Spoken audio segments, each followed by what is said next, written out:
What's going on, guys? I'm a little bit late to the party on this video, but basically, good guy, Bikingshaun, great reviewer for the knife community.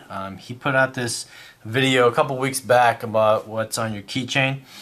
So I'm just doing this video response for him, and yeah, so check out his channel as well. He's got a great channel. He's got some great knives in his collection.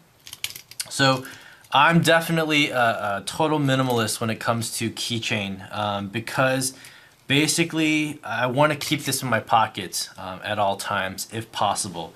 You know, the only times I open it or take out my keys is whether, you know, to use my flashlight or to use this pry bar or to open up my office door, you know, when I go to work.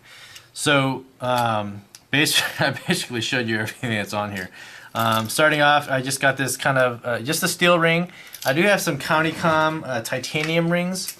You know, so they're really light and they're cool, but there's the tension on here is just so tight. And so, especially getting around this pry bar right here, which I'll talk about, it's really hard to get through. So that's why I'm still using this ring. I do kind of like the pattern on this ring too. It's kind of got that little texture and knurled pattern, if you will.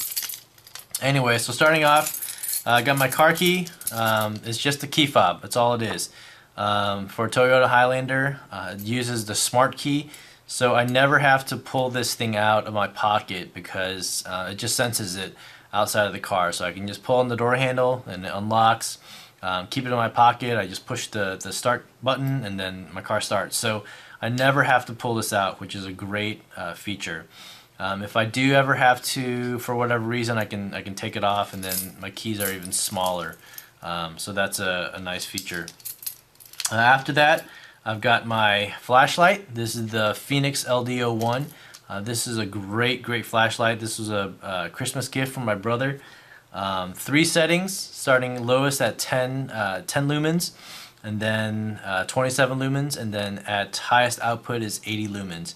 All that, and it just uses one AAA battery. So I just use Eneloop, Sanyo Eneloop batteries. You know, charge it, you know, every half a year or whatever, because they don't discharge. So great rechargeable batteries. All those are sitting on these, you know, small little key rings to hang off, because I really like my keys to lay as flat as possible in my pocket, so that it just doesn't obstruct. I keep this in the same pocket as my knife. You know, my other pockets are my iPhone and my pen.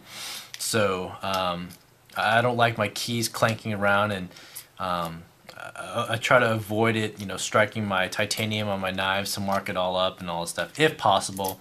But again, you know, it gives it character too.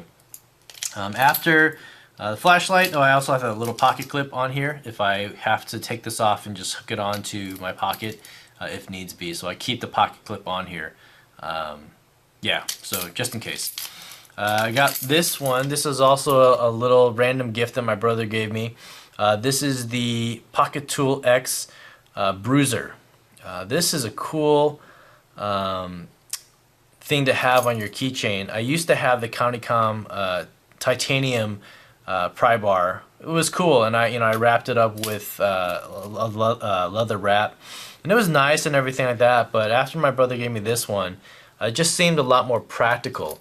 There are times when I'm wishing that I had my Leatherman on me, but Leatherman's so bulky, and I've got the only Leathermans that I have are the is the Charge, Charge TI and the TTI or XTI or whatever. And so this knife is cool because this edge here not only serves as a pry bar, but it also serves as a screwdriver. And I've been meaning to shave this down just a little bit thinner, so that I can use this to tighten my pivot on my Emersons. So I haven't gone around to doing that completely, so it's still a little bit too thick for that. And I'm hoping that won't damage the edge to the point where I won't be able to use it as a pry bar, but it should still work. And then it's got a bottle opener on here. It's got like little jimping on here to grab on, and this really works best as a keychain tool. When it's this small, you have no leverage to grab on things. But say if you're you know, trying to pop open a bottle, instead of just holding on here, you're gripping the entire keychain, and then you get leverage this way. So this is really meant to be a keychain tool. It's got a little hex shape cut out here as well. So if you do happen to have a bolt that you need to you know, untighten or whatever, or tighten, then this serves that purpose as well. And then this is for I believe those oxygen rings or things that I'm not exactly sure how that works, but those little rings that you have to untighten or tighten to release the oxygen and stuff like that in tanks.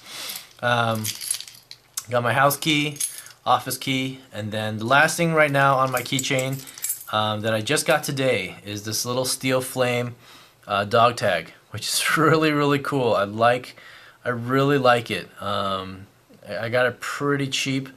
I was thinking originally of, you know, getting it and then selling it, because steel flame is they're pretty expensive. But now that I have it and I have it on my keychain, it doesn't you know, obstruct anything in my keychain. Kind of just sits flat here. I really like whatever the character that it adds to my keychain set.